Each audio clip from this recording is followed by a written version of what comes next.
ദൈവത്തിൻ്റെ അതിപരിശുദ്ധമായ നാമം മഹത്വപ്പെടുമാറാകട്ടെ. ദൈനംദിന അപ്പം എന്ന അനുദിന വചനചിന്തയിലേക്ക് ഏവർക്കും സ്വാഗതം. ഇന്ന് ആശ്വാസത്തിനുള്ള കഴിവ് എന്ന വിഷയത്തെ ആസ്പദമാക്കി ചില കാര്യങ്ങൾ നമുക്ക് ചിന്തിക്കാം. അതിനാധാരമായ ഒരു വാക്യം വായിക്കാം.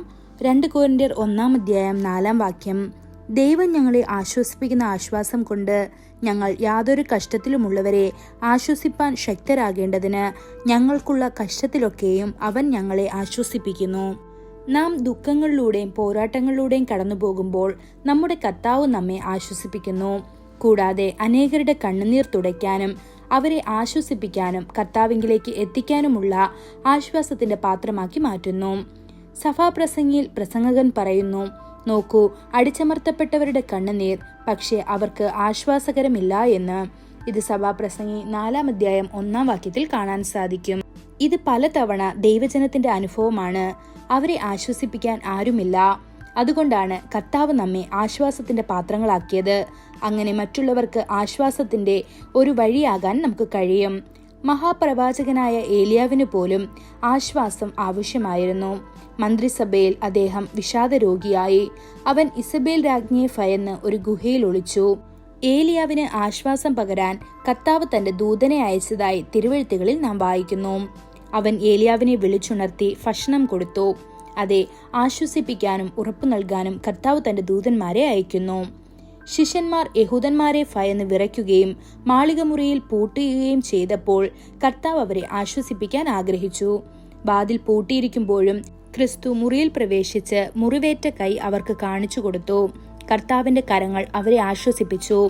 തീർച്ചയായും ഈ ലോകത്ത് കഷ്ടപ്പാടുകളുണ്ട്. കർത്താവായ യേശു പറഞ്ഞു, ലോകത്തിൽ നിങ്ങൾക്ക് കഷ്ടതയുണ്ടാകും, എന്നാൽ ധൈര്യമായിരിക്കുക, ഞാൻ ലോകത്തെ ജയിച്ചിരിക്കുന്നു എന്ന്.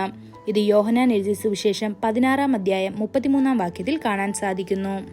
നമ്മുടെ കഷ്ടതകൾക്കിടയിലും നമ്മെ ശക്തിപ്പെടുത്താൻ കർത്താവ് ഇന്നും നമ്മുടെ ഇടയിൽ ജീവിച്ചിരിക്കുന്നു. അവന്റെ ആശ്വാസത്തെക്കുറിച്ച് അപ്പോസ്തലനായ പൗലോസ് ഇപ്രകാരം എഴുതുന്നു, കർത്താവ് എന്നെ സകല ദുഷ്പ്രവൃത്തിയിൽ നിന്നും വിടുവിച്ച് തന്റെ സ്വർഗീയ രാജ്യത്തിനായി രക്ഷിക്കും. അവൻ എന്നേക്കും മഹത്വവും. ആമേൻ. ഇത് 2 തീമോഥെയോസ് 4:18 കാണാൻ സാധിക്കുന്നു. വാസ്തവത്തിൽ കർത്താവ് നമ്മുടെ നിത്യനായ ആശ്വാസകനാണ്. കഷ്ടതകളും കഷ്ടപ്പാടുകളും നമ്മെ പിടികൂടുമ്പോൾ അവ നമ്മെ തന്നെ പരിശോധിക്കാൻ സഹായിക്കുന്നു. നമുക്കെന്താണ് കുറവെന്നും എവിടെയാണ് നമ്മൾ പരാജയപ്പെട്ടതെന്നും വിശകലനം ചെയ്യാനും നമ്മുടെ ജീവിതത്തിൽ തിരുത്തേണ്ടവ ശരിയാക്കാനുമുള്ള സുവർണ അവസരമായി ഇത് മാറുന്നു. അങ്ങനെ ചെയ്യുമ്പോൾ ദൈവിക സാന്നിധ്യവും സമാധാനവും നമ്മുടെ ഹൃദയത്തെ ആശ്ലേഷിക്കുന്നു. ദൈവപുരുഷനായ ഇയ്യോബ് എഴുതുന്നു, എന്നാൽ ഞാൻ പോകുന്ന വഴി യഹോവ അറിയുന്നു, അവൻ എന്നെ പരീക്ഷിക്കുമ്പോൾ ഞാൻ പൊന്നുപോലെ വരുമെന്ന്. ഇത് ഇയ്യോബ് 23:10 കാണാൻ സാധിക്കുന്നു. അപ്പോസ്തലനായ പൗലോസ് എഴുതുന്നു, നമുക്ക് അനേകം കഷ്ടതകളിലൂടെ ദൈവരാജ്യത്തിൽ പ്രവേശിക്കണം എന്ന്. ഇത് അപ്പോസ്തല പ്രവൃത്തികൾ 14:22 കാണാൻ സാധിക്കുന്നു. ദൈവമക്കളെ, നിരാശപ്പെടരുത്. നിങ്ങളെ ആശ്വസിപ്പിക്കുന്ന ഞങ്ങളുടെ കർത്താവിന് നിങ്ങളെ വിടുവിക്കാനും ഇന്നത്തെ എല്ലാ പോരാട്ടങ്ങളിൽ നിന്നും നിങ്ങളെ സംരക്ഷിക്കാനും കഴിയും. ഈ വചനങ്ങളാൽ ദൈവം നമ്മെ ഓരോരുത്തരെയും അനുഗ്രഹിക്കുമാറാകട്ടെ. കൂടുതൽ ധ്യാനത്തിനുള്ള വാക്യം റോമർ 5:3-4 അതുതന്നെയല്ല, കഷ്ടത സഹിഷ്ണുതയെയും സഹിഷ്ണുത സിദ്ധതയെയും സിദ്ധത പ്രത്യാശയെയും ഉളവാക്കുന്നു എന്ന് അറിഞ്ഞ് നാം കഷ്ടതകളിലും പ്രശംസിക്കുന്നു. ഇന്നത്തെ ബൈബിൾ വായന രാവിലെ സങ്കീർത്തനങ്ങൾ 29-30 വൈകുന്നേരം അപ്പോസ്തല പ്രവൃത്തികൾ 23 1 മുതൽ 15 വരെയുള്ള വാക്യങ്ങൾ. ആമേൻ.